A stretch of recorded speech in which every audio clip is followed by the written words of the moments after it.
आश्विन मास कृष्ण पक्ष यानी कि पितृपक्ष श्राद्ध पक्ष की एकादशी को इंदिरा एकादशी पितृ एकादशी के नाम से जाना जाता है।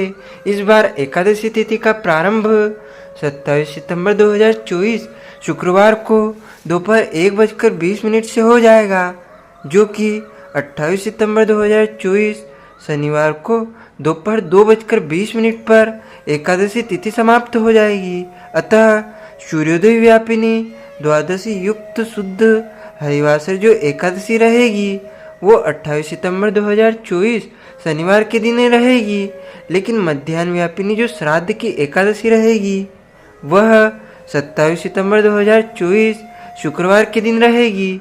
अतः आप एकादशी का श्राद्ध यदि करना चाहते हैं तो 27 सितंबर 2024 शुक्रवार के दिन आपको श्राद्ध का कर्म करना चाहिए तथा इंदिरा एकादशी पितृ एकादशी का जो व्रत है वह 28 सितंबर 2024 शनिवार के दिन ही किया जाएगा और इस एकादशी व्रत का पारणा 29 सितंबर 2024 रविवार को सुबह 6:10 से लेकर के सुबह 8:10 तक आपको करना चाहिए। भक्तजनों, माताओं, बहनों, सादर जय श्री कृष्ण। मैं हूँ आपके साथ पंडित आचार्य नीलेश शर्मा। सबसे पहले आपको और आपके पूरे परिवार को इंदिरा एकादशी की बहुत बहुत शुभकामनाएं एवं बधाइयाँ। भगवान श्री हरि विष्णु जी का भरपूर आशीर्वाद आप सभी के जीवन पर निरंतर बना रहे। आप सभी सुखी रहें, स्वस्थ रहें, व्यस्त रहें, मस्त रहें। प्रभु कृपा से सदैव उन्नति और प्रगति को प्राप्त करते रहें। आज हम आप सभी को बताने जा रहे हैं कि इस बार पितृपक्ष में, श्राद्ध पक्ष में, आश्विन माह के कृष्ण पक्ष में एकादशी कब रहेगी, एकादशी का व्रत आपको कब करना है तथा श्राद्ध की एकादशी कब रहेगी, यह संपूर्ण जानकारी इस वीडियो के माध्यम से हम आपको बताने जा रहे हैं। आप सभी से अनुरोध है कि इस ज्ञानवर्धक वीडियो को अंत तक देखिएगा और देखने के बाद अधिक से अधिक लोगों को शेयर भी कर दीजिएगा। विष्णु एकादशी गीता तुलसी विप्रदे नमः आषाढ़े दुर्ग संसारे षटपदी मुक्तिदायिनी। अर्थात भगवान श्री हरि विष्णु जी का पूजन करना, एकादशी का व्रत रखना, गीता जी का पाठ करना, तुलसी जी का पूजन करना एवं दर्शन करना, ब्राह्मण देवताओं की सेवा करना, उनको दान करना, उनको भोजन करवाना, गौ माता की रक्षा और सेवा करना, यह 6 कार्य इस कठिन संसार सागर को पार करने हेतु मोक्षदायक मुक्तिदायक बताए गए हैं। पितृपक्ष में जो एकादशी आती है उसे इंदिरा एकादशी और पितृ एकादशी के नाम से जाना जाता है। श्राद्ध पक्ष की जो एकादशी है वह काफी महत्वपूर्ण मानी जाती है। इस एकादशी के दिन परिवार के जो भी मृतक सदस्य होते हैं उनका श्राद्ध कर्म करना चाहिए। यदि उनकी तिथि है तो इस दिन उनका श्राद्ध आप कर सकते हैं। हालांकि इस बार जो श्राद्ध की एकादशी रहेगी वह एक दिन पहले यानी 27 तारीख को रहेगी। वही जो पितृपक्ष की व्रत की एकादशी रहेगी वह 28 तारीख को रहेगी। तो यदि आपके घर परिवार में किसी एकादशी के दिन मृत्यु हुई है, एकादशी के दिन उनका स्वर्गवास हुआ है, तो उनको आपको एक दिन पहले उसका श्राद्ध करना चाहिए। एकादशी के दिन भगवान विष्णु की वैसे प्रायः पूजा की जाती है, लेकिन एकादशी श्राद्ध पर भगवान शालिग्राम की विशेष पूजा अर्चना की जाती है, जो कि भगवान श्री हरि विष्णु जी के ही विग्रह स्वरूप माने गए हैं। एकादशी श्राद्ध करने से, पूजा करने से पितरों को मोक्ष प्राप्त होता है, उनको शांति प्राप्त होती है। जो लोग पितृपक्ष में तर्पण नहीं कर पाते हैं वह यदि इस दिन श्राद्ध कर्म करेंगे, अपने पितरों को तृप्त करेंगे, तो उनके पितरों को तृप्ति प्राप्त होगी। उनके पूर्वज, उनके मृतक परिजन प्रसन्न होकर के उन्हें आशीर्वाद प्रदान करेंगे। सनातन हिंदू धर्म में एकादशी श्राद्ध का विशेष महत्व है। यह दिन पूर्वजों को समर्पित माना जाता है। हमारे धर्म ग्रंथों और पुराणों में लिखा हुआ है कि पूरे 16 दिनों तक यानी 16 श्राद्ध में पितृदेवता यानी समस्त पितृ पृथ्वी पर आते हैं और वायु रूप में अपने परिजनों को घर के निवास स्थान पर आकर के भ्रमण करते हैं तथा अपने परिजनों की अपेक्षा करते हैं कि उनके लिए श्राद्ध कर्म करेंगे या करवाएंगे, उनके लिए पिंड दान करेंगे या ब्राह्मण के द्वारा पिंडदान करवाएंगे तो निश्चय ही परिजनों को पितरों का भरपूर आशीर्वाद प्राप्त होता है। साथ ही एकादशी के दिन भगवान विष्णु का विशेष पूजन अर्चन किया जाता है। सभी अपने अपने परिजनों की मुक्ति के लिए, मृतक सदस्यों की मुक्ति के लिए इस दिन प्रार्थना करते हैं। जो लोग इस दिन एकादशी के दिन अपने पूर्वजों की मुक्ति के लिए प्रार्थना करते हैं और उनके लिए पितृ तर्पण करते हैं, पिंड दान करते हैं, उन्हें भगवान श्री हरि विष्णु भरपूर आशीर्वाद प्रदान करते हैं। साथ ही उन्हें अपने निवास स्थान यानी वैकुंठ धाम में स्थान देते हैं। यहाँ तक कि जो लोग अपने पिछले बुरे कर्मों से पीड़ित हैं और मृत्यु के देवता यमराज से यमलोक में दंडित हो रहे हैं, उनके पूर्वज भी इस एकादशी के श्राद्ध को करने से उस पीड़ा से मुक्त हो जाते हैं। जिन लोगों का देहांत स्थिति अर्थात दोनों पक्षों की कृष्ण पक्ष या शुक्ल पक्ष की एकादशी को उनका देहांत हुआ है, उनका श्राद्ध इसी दिन संपन्न किया जाता है। और आपके कोई भी पूर्वज जाने अनजाने हुए भी अपने पाप कर्मों के कारण यमलोक में अपने कर्मों का दंड भोग रहे हैं, तो इस एकादशी पर विधि पूर्वक व्रत करके इस व्रत के पुण्य प्रताप को यदि उनके नाम से आप दान कर देंगे तो उन्हें इस दंड से छुटकारा प्राप्त होगा और उन्हें स्वर्गलोक की वैकुंठ धाम की प्राप्ति होगी, प्रभु श्री चरणों की प्राप्ति होगी। इस दिन व्रत रख करके श्राद्ध कर्म करने से पितरों के देवता आर्यमान और भगवान विष्णु प्रसन्न होते हैं। इस एकादशी का व्रत रखने और श्राद्ध कर्म करने से मनुष्य के जीवन में जो भी कष्ट होते हैं, संकट होते हैं, वो समाप्त हो जाते हैं, कर्ज से मुक्ति प्राप्त होती है और जो भी आपकी मनोकामनाएं होती है वो पूर्ण हो जाती है। इस एकादशी के दिन कोई मनुष्य यदि तिल और गुड़ मिला करके उसका पिंड दान करता है, अपने पितरों का नाम और गोत्र लेकर के पिंड बना करके यदि दान करता है तो उसके पितरों को मोक्ष हो जाता है और उसके घर परिवार के पितृदोष समाप्त हो जाते हैं। आपको एक मुट्ठी काले तिल लेना है और उसमें एक मुट्ठी गुड़ लेना है। दोनों को अच्छे प्रकार से मिश्रण करके एक लड्डू बना लीजिएगा और हाथ के मध्य भाग में थोड़ा सा जल डाल करके उस गुड़ और तिल के लड्डू को रख लीजिएगा, जिसे पिंड कहा जाता है। और रखने के बाद अपने पितरों के नाम और गोत्र यदि याद है तो वह उच्चारित कर लीजिएगा और दक्षिण दिशा की तरफ उसको छोड़ दीजिएगा। पृथ्वी पर छोड़ने के बाद उसको उठा करके आप कभी भी सुबह शाम में, रात में, दिन में, अगले दिन गौमाता को उस गुड़ और तिल के लड्डू को खिला दीजिएगा। यदि आप ऐसा करेंगे तो निश्चित ही आपके घर के परिवार के जो भी पितृ होंगे या मृतक परिजन होंगे उनको तृप्ति प्राप्त होगी, उनको मोक्ष मिलेगा और आपके परिवार के सारे पितृदोष जड़ से समाप्त हो जाएंगे। इस पितृ एकादशी के दिन घी, दूध, दही और अन्न का दान ब्राह्मण देवता को करना चाहिए। साथ ही ब्राह्मण देवता को इस दिन फलाहार अवश्य कराएं, क्योंकि एकादशी के दिन अन्न का भोजन नहीं करवाया जाता। इसीलिए यदि आप इस दिन श्राद्ध कर्म संपूर्ण पुण्य प्राप्त करना चाहते हैं तो ब्राह्मण देवता को फलाहार करवाएं और यदि कुछ और नहीं करवा पाते हैं तो दोनों हाथ आसमान की ओर उठा करके दक्षिण दिशा की ओर मुंह करके अपने पितरों को कहे कि हे पितृदेवता, हम आपके निमित्त जो भी श्राद्ध और भक्ति से प्रदान कर रहे हैं उसे आप स्वीकार करिए। उसके बाद गौ माता को कोई भी फलाहारी वस्तु अवश्य खिलाएं। कोई भी फल गौ माता को इस दिन खिलाना चाहिए, चाहे आप दूध की मिठाई गौ माता को खिलाएं या फल खिलाएं या फिर हरी सब्जी भी गौ माता को यदि आप खिला देंगे तो आपके पितरों को तृप्ति प्राप्त होगी और आपके घर परिवार के पितृदोष हमेशा हमेशा के लिए समाप्त हो जाएंगे। क्योंकि जीवन में जो भी अधिकतम समस्याएं आती है वो पितृदोष के कारण ही आती है।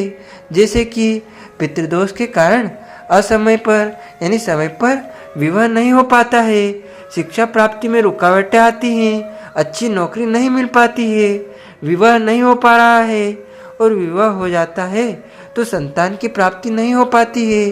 संतान प्राप्ति हो गई है तो आपके घर परिवार में कोई ना कोई व्यक्ति रोगी रहता है, कर्ज बहुत अधिक हो जाता है, नौकरी में उन्नति और प्रगति प्राप्त नहीं हो पाती है, व्यापार नहीं चल रहा है, मानसिक रूप से अशांति है, घर में कलह है और भी जो अनेक समस्याएं हैं वो पितृदोष के कारण ही निर्मित होती है।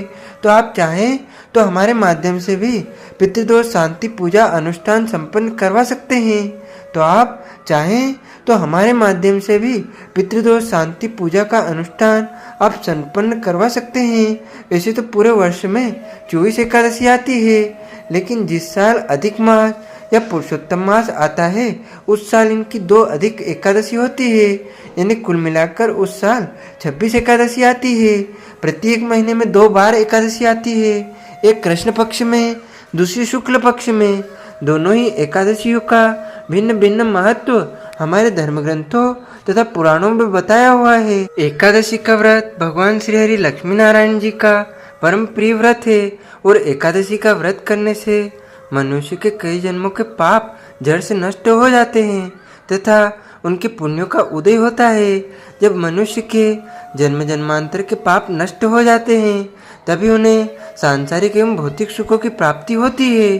जो भक्तजन माताएं बहनें एकादशी का व्रत करते हैं उनको अपने जीवन काल में कम से कम एक बार एकादशी व्रत का उद्यापन अवश्य करवाना चाहिए, या आप हमारे माध्यम से भी करवा सकते हैं। यदि आप चाहें तो किसी मंदिर में, किसी देवालय में, शिवालय में, आश्रम में भी एकादशी व्रत का उद्यापन करवा सकते हैं। हमारे माध्यम से अपना नाम व गोत्र बता करके व्हाट्सएप के माध्यम से भेज करके एकादशी व्रत का उद्यापन आप संपन्न करवा सकते हैं। जो भक्तजन एकादशी का व्रत करते हैं उनको 10वीं तिथि से लेकर के 12वीं तिथि तक कुछ महत्वपूर्ण नियमों का पालन अनिवार्य रूप से करना चाहिए। इस बार 10वीं तिथि के सभी नियमों का पालन 27 सितंबर 2024 शुक्रवार के दिन करना है।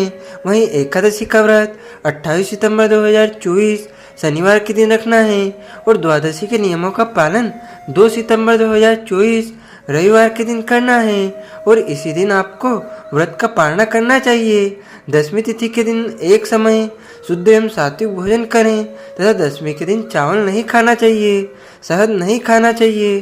पंचामृत में आप शहद का उपयोग कर सकते हैं, उसका कोई दोष नहीं लगेगा, लेकिन अकेले अलग से शहद नहीं खाना चाहिए। लहसुन, प्याज, मांस, मदिरा, मसूर की दाल, कटहल की सब्जी का उपयोग आपको 10वीं तिथि के दिन बिल्कुल नहीं करना चाहिए। 10वीं तिथि के दिन पराय अन्न अर्थात दूसरे के घर का भोजन नहीं करना चाहिए। यदि किसी कारणवश आपको करना पड़े तो प्रायश्चित स्वरूप कुछ न कुछ दान पुण्य यदि आप कर देंगे तो उसका दोष नहीं लगेगा। ब्रह्मचर्य व्रत का पालन करना चाहिए और एकादशी के दिन सुबह जल्दी उठ करके स्नान करके पूजा अर्चना करके एकादशी व्रत का संकल्प आपको धारण करना चाहिए। वैसे तो मानसिक रूप से यदि आप चाहें तो संकल्प आप एकादशी का व्रत करने जा रहा हूँ या करने जा रही हूँ, मेरा नाम गोत्र यह है, तो भी उस संकल्प को प्रभु स्वीकार करेंगे। यदि आप चाहें तो पद्म पुराण के उत्तरखंड के अध्याय 64 में श्लोक नंबर 34 में लिखा हुआ है, उसका भी उच्चारण करके संकल्प फल प्राप्त कर सकते हैं। उसमें लिखा हुआ है कि एकादश्याम निराहार स्थित्वाहम परे हनि भोक्ष्यामि पुंडरीकाक्ष शरणम मे भव अच्युत। हे कमल नयन, हे वासुदेव, हे जनार्दन, हे अच्युत, मैं एकादशी के दिन निराहार रह करके अगले दिन ही भोजन करूँगा। इस प्रकार आपका एकादशी व्रत संकल्प हो जाएगा। और यदि आपका एकादशी व्रत का संकल्प करने की व्यवस्था है तो आप शुद्ध घी का दीपक जला लीजिएगा और अपने सामने पूजा की थाली रख लीजिएगा। उसमें जल, जौ, तिल, पीला पुष्प, कुछ दक्षिणा और शुद्ध जल, पवित्र जल रख लीजिएगा और कुछ पैसे वहाँ पर रख करके और एक सुपारी रख करके हाथ की मुद्रा को इस प्रकार करके सामने की ओर करके हाथ के मध्य भाग में जल रखे, उसमें सुपारी रखे, कुछ पैसे रखे, पीला पुष्प रखे। अक्षत का उपयोग, अक्षत यानी चावल का उपयोग इस दिन नहीं किया जाता है, इसीलिए अक्षत के स्थान पर आप जौ या तिल का उपयोग कर सकते हैं। 3 बार आपको बोलना है, ओम विष्णुवे नमः, ओम विष्णुवे नमः, ओम विष्णुवे नमः। ओम तिथिर्विष्णुस्तथावारो नक्षत्रं विष्णुरेव च योगश्च करणं चैव सर्वं विष्णुमयं जगत्। ओम विष्णुर्विष्णुर्विष्णुः श्रीमद्भगवतो महापुरुषस्य वैष्णवराज्ञः प्रवर्तमानस्य अद्य श्री ब्रह्मणो द्वितीयपरार्धे श्री श्वेताहारकल्पे वैवस्वन्वन्तरे अष्टविंशतमे कलियुगे कलि प्रथम चरणे भूलोके भारतवर्षे भारतखंडे जम्बूद्वीपे आर्यवर्तांतर्गत देशे ब्रह्मवर्तैक देशे अवंतिकायां विशालक्षेत्रे मध्यप्रदेशे देवास मंडलांतर्गत देवास नाम्नि नगरे संवत् 2081 मासानां मासे पुण्य पवित्र मासे अश्विन मासे ही कृष्ण पक्षे ही अध्यायः एकादश्यां तदुपरांत द्वादश्यां पुण्यतिथ्यो अश्लेषा दिवस नक्षत्रे ही कर्क राशि स्थिते श्री चंद्रे ही कन्या राशि स्थिते श्री सूर्ये ही वृषभ राशि स्थिते श्री देवराज गुरु शेषेषु ग्रहेषु यथा यथम राशि स्थान स्थितेषु एवं ग्रह गुण गण विशेषण विशिष्टायां शुभ पुण्यतिथियों। आप बोलिएगा कि मम आत्मनः अपने नाम और गोत्र का यहाँ पर उच्चारण आप कर लीजिएगा। यदि आपको गोत्र याद नहीं है तो आप ब्रह्म गोत्र या कश्यप गोत्र भी उच्चारण कर सकते हैं। जो विवाहित माताएं बहनें होती है उनको अपने पति पक्ष का गोत्र उच्चारित करना चाहिए तथा कुंवारी कन्याओं को पिता पक्ष का यानी पिता का गोत्र उच्चारित करना चाहिए। और इसके बाद आप ध्यानपूर्वक सुनिए। मम आत्मनः मम सपरिवारस्य सकुटुम्बस्य सर्वजनानां आयु आरोग्य ऐश्वर्य अभिवृद्ध्यर्थम अप्राप्त लक्ष्मी प्राप्त्यर्थम प्राप्त लक्ष्मी औश्चिरकाल संरक्षणार्थम 10 विधि लक्ष्मी प्राप्त्यर्थम बहुविधि लक्ष्मी प्राप्त्यर्थम सर्वविधि लक्ष्मी प्राप्त्यर्थम अद्य दिवसे ही भगवते श्री लक्ष्मीनारायण देवता प्रसन्नार्थम पितृदेवता प्रसन्नार्थम सर्वपितृ मोक्ष प्राप्त अर्थम अद्य दिवसे इंद्रा एकादशी व्रत पितृ एकादशी व्रत कर्माहम करिष्ये। इस प्रकार आप संकल्प प्रभु को समर्पित करने के बाद हाथ जोड़ करके भगवान से प्रार्थना करें। हे दीनबंधु, हे दीनानाथ, हे करुणा निधान, आज मैं पितृ एकादशी इंदिरा एकादशी का व्रत करने जा रहा हूँ या करने जा रही हूँ। आप मुझे पूरी शक्ति एवं सामर्थ्य प्रदान करें कि सभी नियमों का पालन करते हुए पूरे विधि विधान से इस एकादशी का व्रत मैं कर सकूं और आपके आशीर्वाद को प्राप्त कर सकूं। मेरे द्वारा जाने में अनजाने में कोई भी त्रुटि हो जाए, गलती हो जाए तो मुझे अबोध बालक जान करके क्षमा अवश्य ही प्रदान कर देना। इस प्रकार आपका एकादशी व्रत संकल्प आरंभ हो जाएगा। आपका एकादशी व्रत प्रारंभ हो जाएगा। एकादशी का व्रत जब हम प्रारंभ करते हैं तो उस दिन सर्वप्रथम सूर्य भगवान को अर्घ्य प्रदान करें, माता पिता को प्रणाम करें, तुलसी जी में जल चढ़ाएं, तुलसी जी का पूजन अर्चन करें, गौ माता का पूजन अर्चन करें, गौ माता को फलाहारी वस्तु खिलाएं। इस दिन किसी भी मनुष्य को अन्न नहीं खाना चाहिए। अन्न का मतलब होता है दाल चावल रोटी सब्जी, जो भी अन्न में आता है वह बिल्कुल नहीं खाना चाहिए। इस दिन केवल और केवल फलाहार करें। सभी प्रकार के जो फलाहार होते हैं, दूध से बनी मिठाई या फिर तिल और गुड़ से जो बनी मिठाई होती है, ये ड्राई फ्रूट्स हो जैसे काजू बादाम पिस्ता मखाना और अन्य जो भी फलाहारी वस्तु होती है, मूंगफली दाना जिसे सिंगदाना भी कहा जाता है। इसके अलावा कमल गट्टे के जो बनते हैं मखाना, उनके भी आप नमकीन बना करके या मीठे बना करके फलाहार के रूप में उपयोग कर सकते हैं। इसके अलावा गुड़ और मूंगफली दाना से जो भी चक्की बनाई जाती है उसका भी आप उपयोग फलाहार में कर सकते हैं। सर्वोत्तम फलाहार गाय का दूध और गाय के दूध से बनी वस्तुएं मानी गई है और सभी प्रकार के फल माने गए हैं। लेकिन ध्यान रखें, फलाहार में कभी भी हल्दी का उपयोग नहीं करना चाहिए, सादे नमक का उपयोग नहीं करना चाहिए। और इस दिन आप शुद्ध और पवित्र फलाहार तैयार करें। लहसुन प्याज मांस मदिरा अंडे का उपयोग बिल्कुल नहीं करना चाहिए। शुद्ध और पवित्र तरीके से फलाहार तैयार करके सर्वप्रथम भगवान को भोग लगाएं, ब्राह्मण देवता को फलाहार का दान करें। उसके बाद ही स्वयं फलाहार आपको ग्रहण करना चाहिए। फलाहार आप एक समय ले सकते हैं, 2 समय ले सकते हैं, 3 समय भी ले सकते हैं, लेकिन ध्यान रखें किसी भी परिस्थिति में आपको अन्न का सेवन बिल्कुल नहीं करना चाहिए, मतलब नहीं करना चाहिए।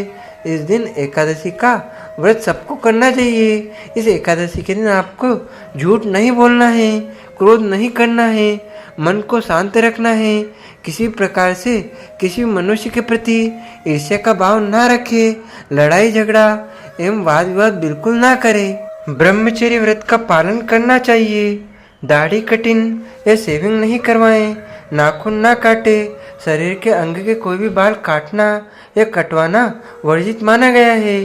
किसी प्राणी या किसी भी जीव का अपमान या अनादर ना करें। दिन में यदि संभव हो तो सोना नहीं चाहिए। यदि थोड़ा बहुत सो जाते हैं तो स्नान करने के बाद ही पूजा अर्चना करें और रात्रि में जितना संभव हो सके जागरण करके भगवान का भजन कीर्तन करें, स्तोत्र का पाठ करें और ब्राह्मण देवता के मुख से, गुरु के मुख से एकादशी व्रत कथा आपको सुनना चाहिए।